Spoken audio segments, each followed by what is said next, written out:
पिछले दिनों एक बहुत ही सेंसिटिव टॉपिक पे मैंने वीडियो बनाई थी और सरप्राइजिंगली उसका बहुत ही डाइवर्सिफाइड रिस्पांस सामने आया है। कमेंट सेक्शन में भी और पर्सनली लोगों ने इसके हल के बारे में भी बात की है। यहाँ से हमें ये पता चलता है कि इस किस्म के सुलगते मसाइल किस हद तक हमारे मुआशरे में सरायत कर चुके हैं और इनसे नबर्द आजमा होने के लिए और इनको सामने लाने के लिए, कन्फ्रंट करने के लिए हमें कितनी कोशिशों की जरूरत है।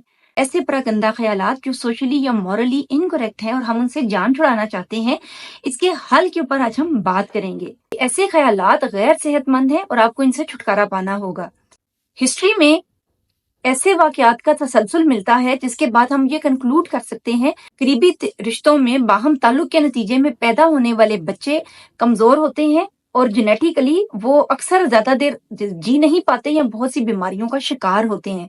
तो इस तरह से हमें ये भी पता चलता है कि इवन बायोलॉजी भी इन But चीजों in को addition सपोर्ट to नहीं that, करती है। their जब हम मुख्तलिफ fathers, तरीके से, both the चाहे वो mother and the religious sense father's हो, side, चाहे were आपकी identical साइंसी twins. The father of John वजूहात हो, Henry जो भी Whitaker and तौजीहात आप पेश Gracie कर सकते Whitaker हैं, आप इस नतीजे पर are पहुंचे हैं identical twins. कि ये The ख्यालात children were आपके लिए also cousins. अनएक्सेप्टेबल है और आप इनसे Oh, छुटकारा पाना चाहते हैं। yeah. ये आपके इलाज की पहली सीढ़ी होगी। अब जैसे हम मुख्तलिफ कॉजेज के ऊपर पहले ही बात कर चुके हैं, जैसे कि बचपन के रुझानात, डिस्फंक्शनल फैमिलीज या वो बच्चे जो बचपन में एक्सपोज हो चुके हैं किसी भी किस्म के अब्यूज का, या फिर इस किस्म की प्रैक्टिसेस उन्होंने देख ली हैं और उनको मॉडल अप कर रहे हैं, यानी कहीं से भी बचपन के डिफरेंट जो एक्सपीरियंसेस हैं उनके नतीजे में ये चीज उनके सामने आई है, या अभी जो रिसेंट प्रैक्टिस है उसमें कुछ ऐसी सिचुएशंस थी कि जिसमें किसी पर्सन का इस किस्म की चीजों से पाला पड़ा है कि जो प्रीवियसली उसके लिए अनएक्सेप्टेबल थी। इन सब बातों के नतीजे में जो थॉट्स पैदा हो रहे हैं, अब हम उसको अंडरस्टैंड करेंगे और उसके मुताबिक ही हम उसके ट्रीटमेंट मेथोडोलॉजीज की तरफ भी जाएंगे। अच्छा, पहली चीज जो होगी ना वो होगी माजी से रिलेटेड, यानी कुछ ऐसे डिस्फंक्शनल है कोई भी चीज जो कि एबनॉर्मल है आपके लिए, जो अनएक्सेप्टेबल है, अनहेल्दी है आपकी मेंटल हेल्थ के लिए या फिजिकल हेल्थ के लिए, वो बेनिफिशियल नहीं है। अगर वो कुछ सिचुएशंस पास्ट से रिलेटेड हैं, मतलब बचपन में शुरू के अरसे में कुछ ऐसी चीजें वाकया हुई, वो बच्चे जो बचपन में इमोशनल अब्यूज का निशाना बने, चाइल्ड अब्यूज का निशाना बने, या फिर ये कि उन्होंने ये ऐसी चीजें एक्सपीरियंस की, ऐसा मटेरियल देखा, कहीं भी वो एक्सपोज हुए इस किस्म की सिचुएशन का, तो ये उनके पास्ट से रिलेटेड है या चाइल्डहुड एक्सपीरियंसेस से रिलेटेड है। सम टाइम बचपन से में तो ऐसी कोई चीज नहीं थी, लेकिन अब आकर उनका सामना ऐसी सिचुएशन से पड़ा है, मसलन वो उनका कल्चरल शॉक है, वो किसी नए कल्चर में एडजस्ट हुए हैं जहां पर प्रैक्टिसेस उनकी जो फैमिली वैल्यूज हैं उनसे डिफरेंट हुआ करती थी। मसलन कुछ फैमिलीज हैं जो माइग्रेट करके गांव देहात से बड़े शहरों की तरफ, मेट्रोपॉलिटन सिटीज की तरफ या डिफरेंट कंट्रीज की तरफ, यूरोपियन कंट्रीज की तरफ जाते हैं और वहां पर बच्चों को अचानक से सेक्स एजुकेशन से रिलेटेड मटेरियल पढ़ाया जाने लगा है और उनको LGBT टाइप मटेरियल से उनका इनकाउंटर होना शुरू हो गया है।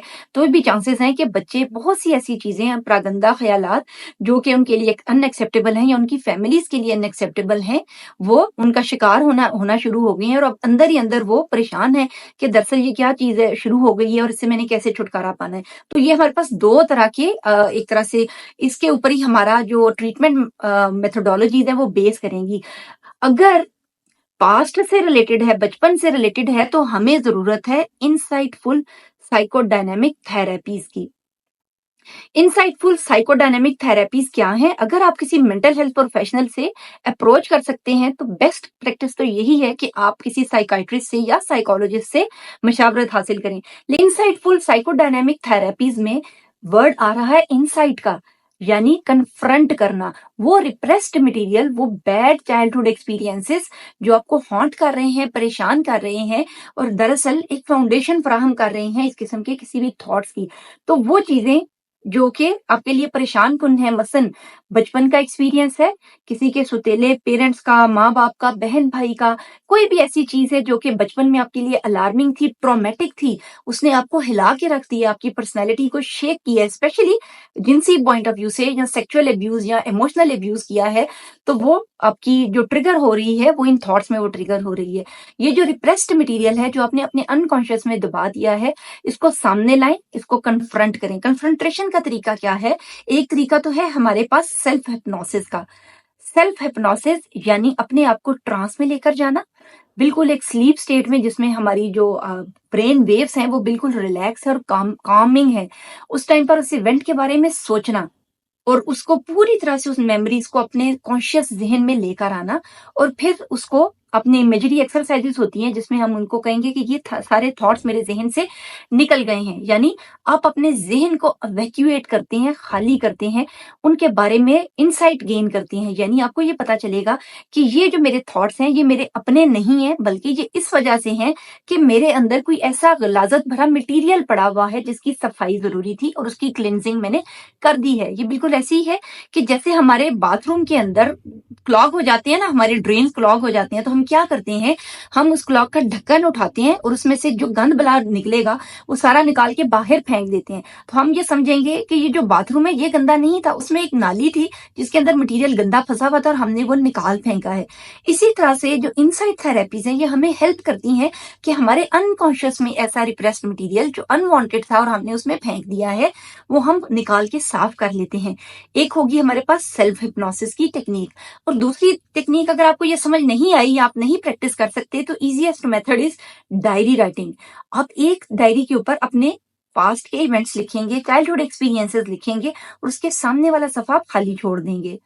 अब क्या होगा कि जब आप एक पेज के ऊपर आपने वो सारे थॉट्स लिख दिए जो रिप्रेस्ड थॉट्स थे, जिनके ऊपर आप किसी से बात नहीं करते, आप उन्हें भूल चुके हैं और वो ट्रॉमेटिक है, पेनफुल है आपके लिए, उनके अंदर कोई ऐसी सेक्सुअल या पर्सनल कॉन्नोटेशन पाई जाती है जो आप लोगों के साथ डिस्कस नहीं करना चाहते हैं, तो वो आपने लिख दिया एक पेज के ऊपर।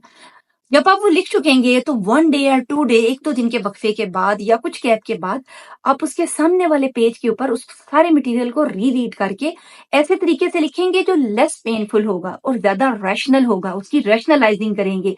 मसलन बचपन में अंकल एक्स ने मुझे बैड टच किया, मसलन उससे रिलेटेड कोई इवेंट है। आप आगे लिखेंगे मैं उस टाइम पर एक 6 साल का बच्चा था या बच्ची थी, जो वाक़या उस वक़्त रोनमा हुआ, मैं उसके लिए रिस्पॉन्सिबल नहीं हूँ। इसके लिए मुझे अपने ज़हन के ऊपर ज़्यादा बोझ नहीं डालना चाहिए। ऐसे वाक़यात रोज़मर्रा होते रहते हैं। हम अपने पास्ट को कंट्रोल नहीं कर सकते। मैं इसके बारे में इस चीज़ को अपने ज़हन से निकालने की कोशिश करूँगा और ऐसे तमाम बच्चों की हेल्प करने की कोशिश करूँगा जिनके साथ ऐसा वाक़या हो सकता है। या और भी कोई भी चीज़ जो उस टाइम पर एक फ्लो के नतीजे में आपके ज़हन पे आ रही है, वो आप लिखेंगे। यानी एक तरफ रिप्रेस्ड मटीरियल और एक तरफ आपका कॉन्शियस रैशनल मटीरियल आप लिखेंगे। ठीक है? तो ये अब चीज़ आपको हेल्पफुल साबित होगी। इस टेक्निक से हमारे पास सीबीटी की कॉग्निटिव बिहेवियर थेरेपीज, वो लोग जो कभी भी साइकोलॉजिस्ट या साइकाइट्रिस्ट के पास जाते हैं वो इनसे वाकिफ होते हैं, और उसमें जो स्पेशली इंसेस्टुअस थॉट से रिलेटेड है या परागंदा ख्यालात से रिलेटेड जो थेरेपी अप्लाई होगी वो बिहेवियरल इंटरवेंशन होंगी। यानी एक तो हमने अपने पास्ट को एड्रेस कर लिया, अब प्रेजेंट में क्या है, यूं ही ये ख्याल आपके जहन में आएगा, वो ख्याल जो आपको पसंद नहीं है और आप वाकयातन ये चाहते हैं कि ये मेरे जहन से निकल जाए, तो आप ऐसे, अगर आप टेबल बजा सकते हैं अकेले हैं तो आप जोर से ऐसे टेबल बजाएंगे और वो थॉट एकदम से बंद हो जाएगा। डिस्ट्रैक्शन चाहिए आपको दरअसल, और अगर आप किसी ऐसी जगह पे बैठे हुए हैं जहां पर अब ये ऐसी चीजें नहीं कर सकते हैं, तो आप चुटकी बजा सकते हैं, ऐसी चुटकी बजा सकते हैं। हम शटर बंद करते हैं ना दुकान का, जोर से शटर बंद करते हैं, कहते हैं दुकान बंद हो गई। ऐसे ही वो जो थॉट्स की चल रही है ना, एक रील चल रही है हमारे ब्रेन में, हम उसका शटर डाउन कर देते हैं और उसको बंद कर देते हैं।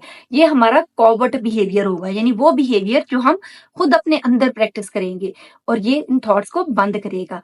प्रैक्टिकली आप ये कोशिश करेंगे कि ऐसी सिचुएशंस या ऐसे लोग जो ट्रिगर करते हैं, जो मेन ट्रिगर्स हैं, उनसे आपने हट जाना है। यानी अगर वो किसी सर्टेन पर्सन के बारे में, आपने उस पर्सन को अवॉइड करना है।